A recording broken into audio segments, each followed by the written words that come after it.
আগামী 2-3 দিনের মধ্যেই কাজ শুরু করে দেবে। এতদিন যে বন্ধ শাসক দল তৃণমূল সরকার তো আর নেই বা তৃণমূল নেতারাও তো নেই, এই যে দীর্ঘ 3 মাস বন্ধ থাকার কারণটা এটা যদি একটু দেখুন, এরা যা বললেন যে প্লেট যেটা ঢালাই করবে, যে প্লেটটা জিজ্ঞাসা করেছিলাম, দিতে অনেকটা দেরি করেছে। এখানে যে পাইলিং করেছে একটা নির্দিষ্ট টাইম দিতে হবে, তারপরে সেখান থেকে আবার টেস্ট করবে যে লোডিং ক্ষমতা নিতে পারছে কি পারছে না একটা।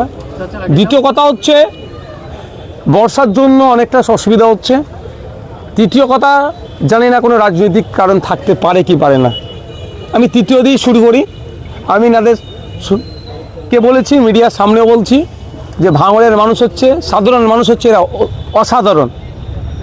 এরা এই পার্সেন্টেজ নেবো, হ্যান করবো, ত্যান করবো, ওতে বিশ্বাস করে না। কিছু রাজনৈতিক কারবারিরা ডিস্টার্ব করে, তারা আজকে ইতিহাসের পাতায় ঠাঁই হয়ে গেছে। তাই আপনি নিশ্চিন্তে কাজ শুরু করুন। আপনি ভাঙড়ের মানুষের সহযোগিতা পাবেন, কারণ এই ব্রিজের ওপর দিয়ে প্রত্যেক দিন প্রায় 10,000 মানুষ যাতায়াত করে। বোথ সাইড থানা আছে,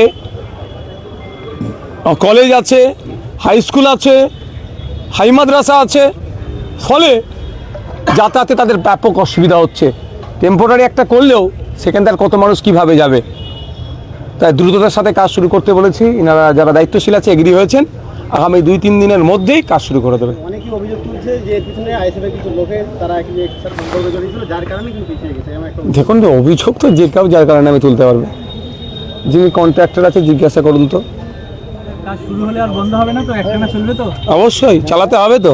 কতদিন পর থেকে এক সপ্তাহ 2 সপ্তাহ করে আগামী 2-3 দিনের মধ্যে থেকেই এনারা কাজ শুরু করে দেবে। তার মধ্যে বোথ সাইড, এটাই কি বলে যেটাকে আপনি সাইড দিয়ে বলছিলেন, উইং ওয়াল করার জন্য একটু সমস্যা হচ্ছে। এদিকটা তো খালি আছে, এই দিকটা 3 সাইড উইং ওয়াল করার জন্য ডিস্টার্ব আছে, জায়গা সংকুলন আছে, সংকোচ আছে, সেটাকে এক্সটেন্ড কীভাবে করা যায় একটা পার্ট থাকছে, আর বাকি কাজগুলো শুরু করে দেবে।